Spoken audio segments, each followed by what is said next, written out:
What happens when we die? Is there really life after death? Today's story might just change everything you thought you knew. A devout Catholic priest suffers a fatal heart attack, dies for over 20 minutes, and returns with a message that is sending shockwaves across the faithful and skeptics alike. This isn't just another near-death experience. This is a divine encounter. He claims to have seen Jesus face to face, and what he reveals from that moment is unlike anything taught from the pulpit.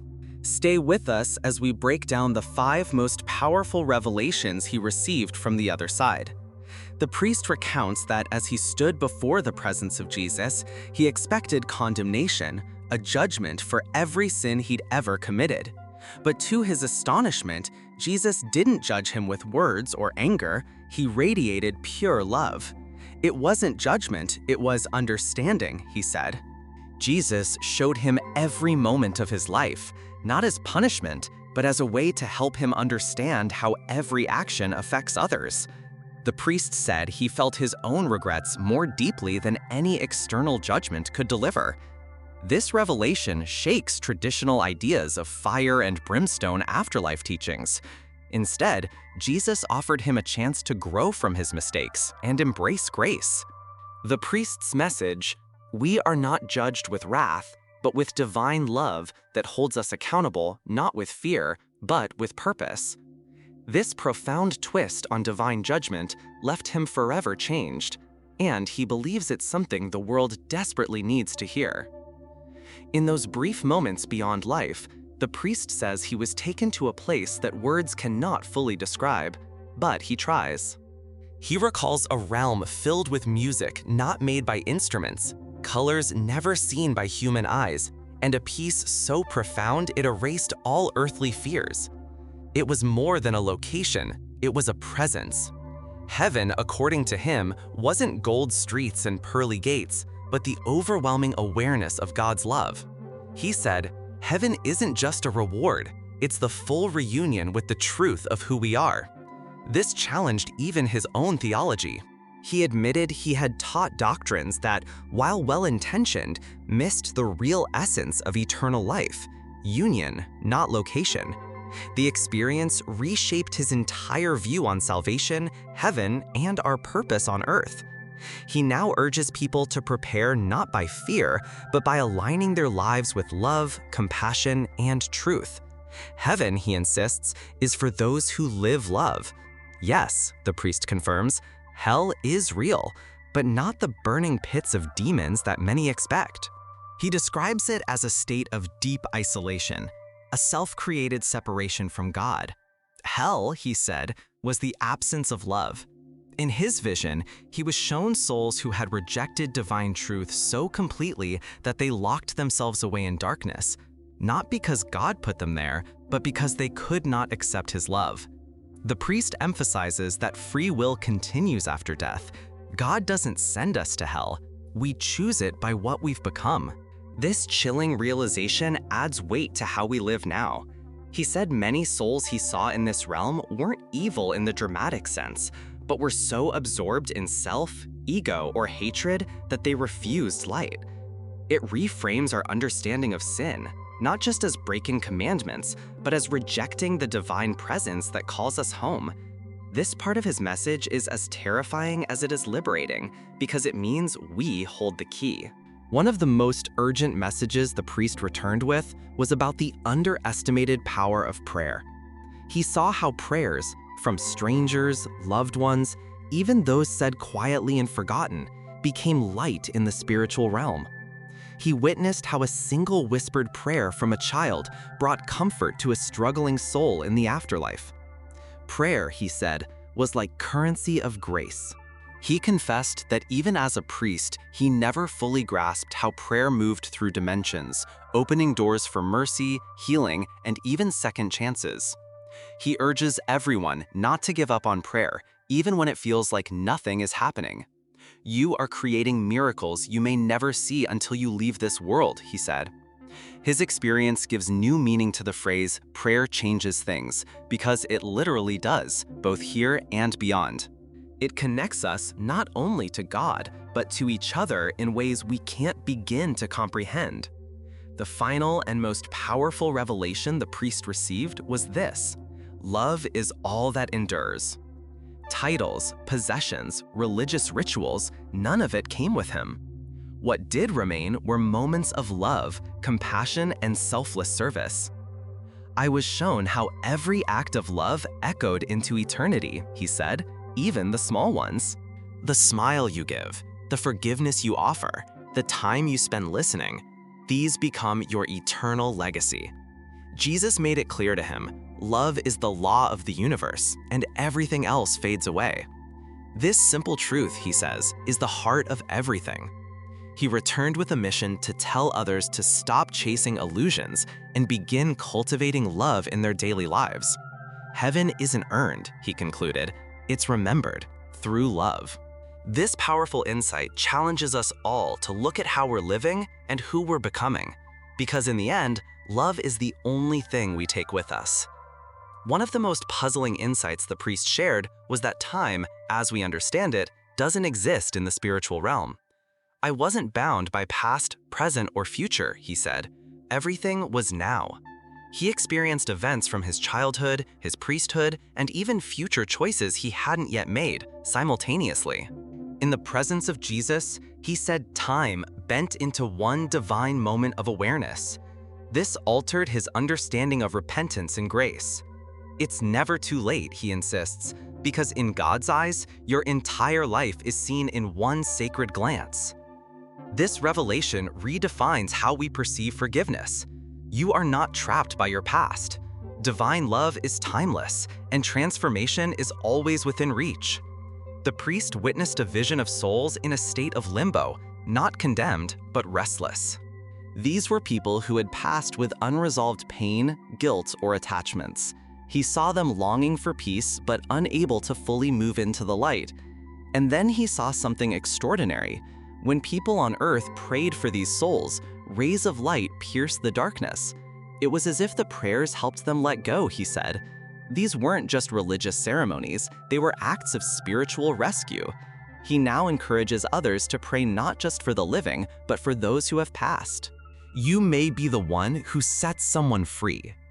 In the afterlife, the priest was greeted by souls he had never met in his earthly life. One woman embraced him and said, "I am your great-grandmother. I've prayed for your soul long before you were born." He was overwhelmed to discover that love truly transcends generations. Even those who came before us, who we've never seen, are invested in our journey. This encounter brought him to tears.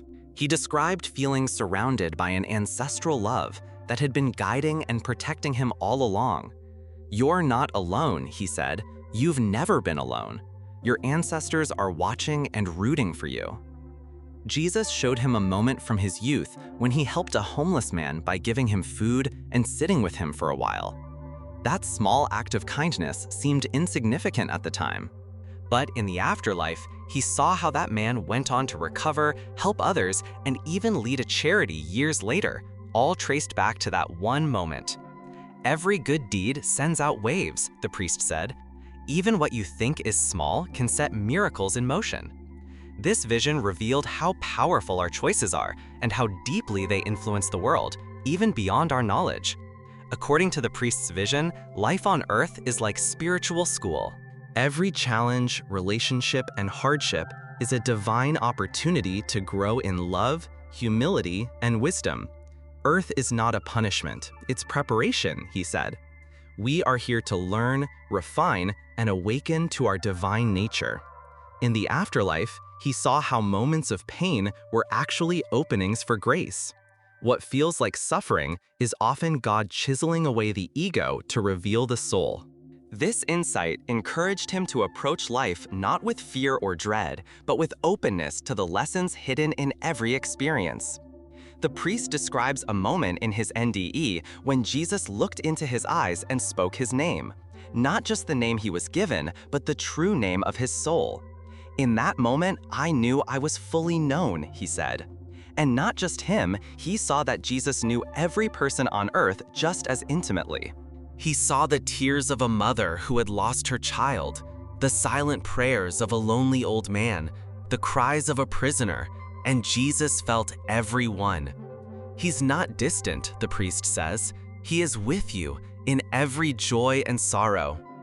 The priest was shown that sacred rituals like the Eucharist, confession, and prayer were never meant to be mechanical or fearful routines. When done with love and awareness, they are portals of grace that open our souls to divine truth. But when done with mere tradition and no heart, they become hollow. The sacraments are spiritual power tools, he said, but they must be plugged into love to work.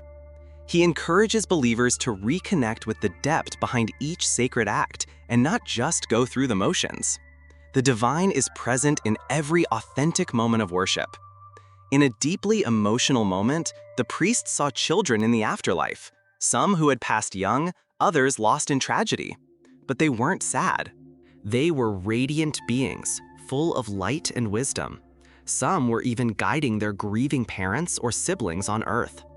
Their souls continue to grow, he said, and they are given divine missions of love. This message brings comfort to parents who have lost children. They are not gone, but transformed, and their love continues to guide from the higher realm. One surprising revelation was that people who didn't believe in God during life were not condemned. Instead, they were met by Jesus with the same compassion as anyone else. He understands why people stop believing, the priest said, and he loves them just the same. He saw some atheists who had lived with integrity, compassion, and honesty being drawn into the light. It's not about religion, it's about love, he emphasized. Faith matters, yes, but what matters most is how we love. This powerful insight reframes our notions of salvation and divine justice. In his vision, the priest saw animals in the afterlife, not just as symbols, but as living spiritual beings. He recognized pets from his childhood and saw them surrounded by light. He said they held a unique place in God's creation. They are pure love, he said. They reflect God's innocence and joy. He also saw animals that played spiritual roles, comforting grieving humans, sensing danger, and acting as silent protectors. His message: respect and care for animals. They are more connected to heaven than we know. The priest revealed that during his time in the afterlife, he was given a choice: to stay in the divine presence or return to earth. At first, staying seemed like peace beyond understanding, but then he was shown the people he hadn't yet helped, the love he hadn't yet shared. Jesus said, "You may stay, or you may return and be my light to others." With that, he chose to come back. This experience is echoed in many NDEs, where souls are sent back with missions of healing, truth, or service. He believes we all have a purpose, something our soul agreed to before birth, and the more we live in alignment with it, the more fulfilled we become. If you're still alive, he said, you're still on assignment. The priest was shown how different religious groups often fight over doctrine, condemning each other in the name of truth. But from Jesus' perspective, this was a deep sorrow. Truth never attacks, it unites, he said. In heaven, there were people from all walks of life: Catholics, Protestants, Buddhists, even those with no formal religion, united by love, not labels. The priest now preaches a message of unity, urging people to focus less on being right and more on being loving. God doesn't dwell in denominations, he said. He dwells in the heart that loves. This has reshaped his ministry forever. While in the divine presence, the priest received a glimpse of humanity's future, not fixed, but filled with possible paths based on collective choice. He saw that the world stood at a crossroads. One path led to awakening, peace, and unity through love. The other, to chaos driven by fear, ego, and separation. We are co-creators, he said. Heaven is watching to see what we choose. He saw that global prayer, forgiveness, and small acts of kindness had the power to shift entire timelines. It's not too late, he urges. The future is still being written by us. One of the most overwhelming aspects of the afterlife was the music. The priest said he didn't just hear music, he became it. Each note carried emotion, truth, and revelation. It wasn't composed with instruments, but with love and intention. It was like the voice of God singing through light, he described. Every soul had its own melody, and together they created a symphony of divine harmony. This experience transformed his view of music on Earth, and now he believes sacred music is one of the fastest ways to connect to heaven. When you sing with love, angels sing with you. The priest was shown moments in his life where he had held on to bitterness, even unknowingly. These unresolved wounds acted like chains, keeping parts of his soul in darkness. But then he was invited to forgive, not only others, but himself. As he did, those chains dissolved. He experienced a deep spiritual release. Forgiveness isn't for them, it's for you, he said. He also saw how people on Earth often carry burdens they were never meant to hold. The act of forgiving unlocks doors in the spiritual world and accelerates healing. If you want to fly, he said, let go of the weights. When he first crossed over, the priest admitted feeling fear of judgment, fear of unworthiness. But as soon as Jesus appeared, that fear vanished. His light exposed everything, but judged nothing, he said. That light revealed not only truth, but overwhelming love. There is no fear in his presence because there is nothing but love. The priest now lives without fear of death, without fear of failure, and even without fear of others' opinions. When you've been in the light, he says, you stop being afraid of the dark. He urges everyone to walk in the light, not someday, but today. During his NDE, the priest encountered angelic beings, majestic, radiant, and filled with purpose. But what surprised him most was how involved they are in our everyday lives. Angels are constantly intervening, he said, but most of the time, we don't even notice. He saw them protecting children from accidents, whispering thoughts of hope to the suicidal, and guiding people toward their destiny. Each person, he says, has at least one guardian angel, and these angels are moved to action when we pray, love, and ask for help. You are never alone, he said. Your angel walks with you, even now. The priest was given insight into suffering, not as punishment, but as potential. In the afterlife, he saw how the deepest wounds on earth often became the brightest lights in heaven. One woman who had suffered abuse became a luminous soul because she had chosen to forgive and help others. God doesn't cause the pain, he said, but he never wastes it. Suffering, when given to God, is transformed into wisdom, compassion, and glory. He now helps others reframe their trauma not as a curse, but as a sacred doorway.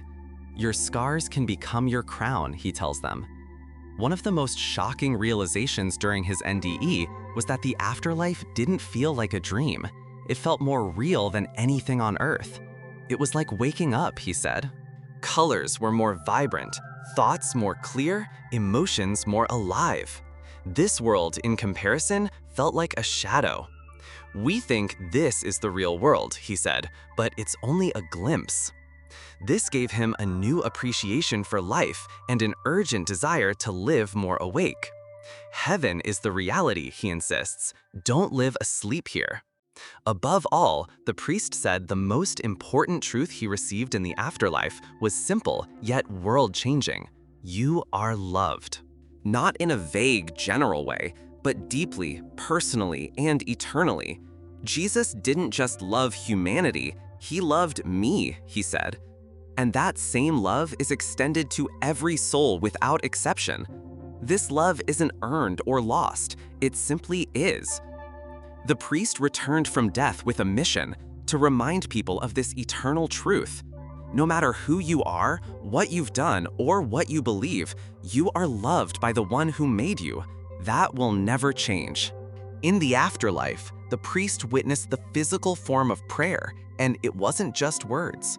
Prayers appeared as radiant beams of light, traveling from earth into realms of spiritual darkness and confusion. These beams would surround lost souls with warmth and clarity, almost like a compass pointing them home.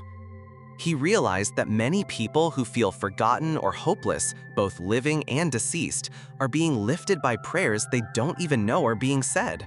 Your prayer can reach where your hands cannot, he said. Never underestimate its power. The more sincere the prayer, the brighter the light. He encourages us to pray not only for ourselves, but for strangers, the suffering, and even our enemies. During his NDE, the priest was taken through a life review, but it wasn't just a slideshow. He felt what others had felt because of his actions. When he hurt someone, he felt their pain. When he loved someone, he felt their joy magnified. This changed him forever. Every interaction echoes into eternity, he said. Kindness wasn't just a virtue, it was a vibration. The message was clear. How we treat others matters far more than we realize.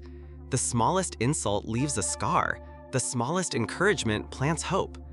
Live as though every heart is yours to heal, he advises. The priest shared that in the presence of Jesus, he didn't just feel forgiven, he felt healed.